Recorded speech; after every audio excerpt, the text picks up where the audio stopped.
మిత్రులారా, నమస్తే. నేను మీ ప్రసాదమూర్తి. ప్రజలు అప్రమత్తంగా ఉంటే పాలకుల ఆగడాలు సాగవండి. ఇది ఒక ఉదంతం ద్వారా మనకి అర్థమైపోయింది.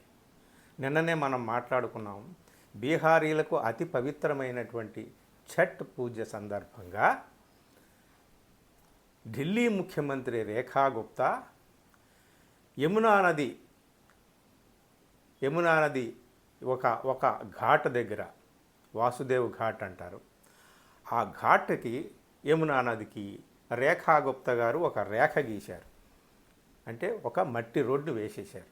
వేసి ఆ ఘాట్కి యమునా నదికి మధ్య ఒక రోడ్డు వేసి ఒక చిన్న కృత్రిమమైనటువంటి యమునా నదిని సృష్టించారు. ఎందుకు? సరే, విఐపీల కోసం నదిలో ఎక్కడో ఒక చోట ఒక కాస్త నీట్ అండ్ క్లీన్ అరేంజ్మెంట్స్ చేయొచ్చు, తప్పేం లేదు.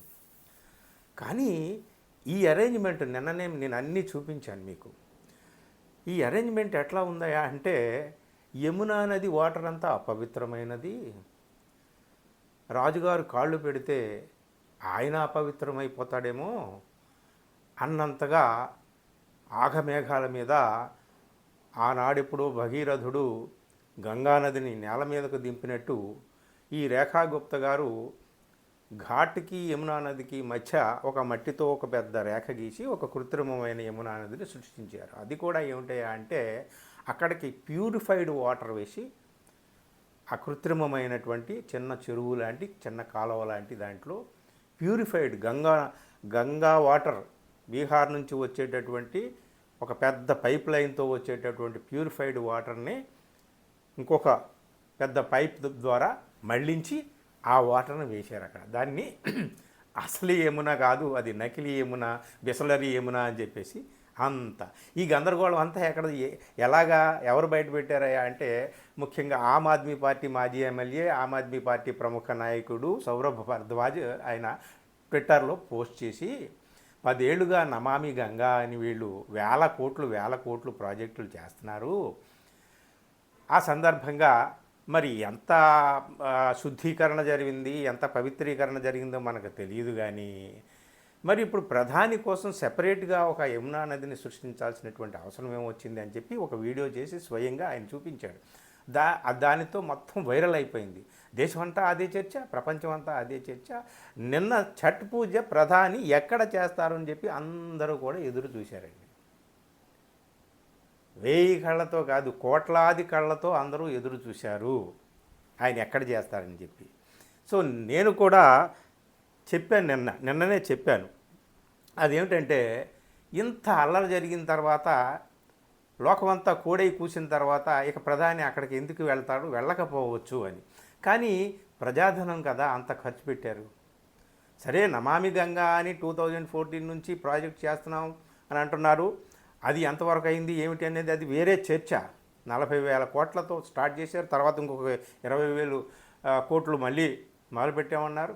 మరి ఛట్ పర్వం బీహార్లో అసలే ఎన్నికలయ్యే, బీహారీల హృదయాలను దోచుకోవాలంటే ఏదో చేయాలి, వాళ్ళతో పాటు నదిలో నిలబడి ఆ సూర్యుడికి అర్ఘ్యం ఇచ్చి చేయాలి. కానీ ప్రధాని కోసం సెపరేట్గా ఢిల్లీ ముఖ్యమంత్రి అలా చేసేసరికి, అంటే ఈ శుద్ధీకరణ కార్యక్రమం అంతా కూడా వేస్ట్, ఏమీ జరగలేదు. అంటే ప్రధాని ప్రజలందరితో పాటు కూడా ఆ యమునా నదిలో కాళ్ళు పెట్టి చేతులతో ఆ నదీ జలాన్ని తీసుకొని సూర్యుడికి అర్ఘ్యం ఇచ్చి పూజ చేయడానికి అనువుగా అక్కడ లేదు అని చెప్పేసి కదా ఆమె అక్కడ చేసింది అని చెప్పేసి వార్త రావడంతో అల్లరయ్యింది. నిన్ననే చెప్పాను, ప్రధాని బహుశా అక్కడికి వెళ్ళకపోవచ్చు అని చెప్పేసి. కానీ వెళ్ళినా వెళ్ళకపోయినా అది అంత డబ్బు ఖర్చు పెట్టారు ఏమిటి అనేది దానికి ఏమీ సమాధానం లేదు.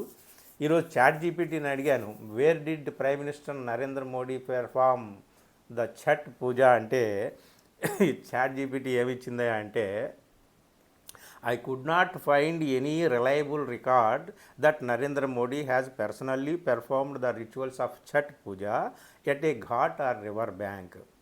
ఎక్కడ ఆయన పెర్ఫామ్ చేసినట్టుగా మాకైతే దాఖలాలు కనిపించట్లేదు. But he has extended greetings and best wishes to devotees across India on the occasion of Chhath Puja సందర్భంగా అందరికీ కూడా, భక్తులందరికీ కూడా ఆయన శుభాకాంక్షలు తెలియజేశాడు అని చెప్పి వచ్చింది. ఇంకో మాట ఈ ChatGPTలో ఇంకో మాట చెప్పింది. అదేమిటి అంటే, in news reports there were claims about his intended participation at a Chhat Puja event on the banks of the Yamuna River in Delhi, but no confirmed evidence that he actually performed the ritual there.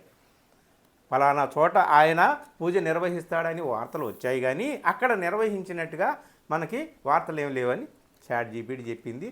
అలాగే social మీడియాలో కూడా చూస్తే ఆయన అక్కడికైతే వెళ్ళలేదు, ఇంకెక్కడైనా చేశారేమో తెలియదు మనకి. ఇదండి. సో యమునా శుద్ధీకరణ, గంగా శుద్ధీకరణ ఏమైపోయింది?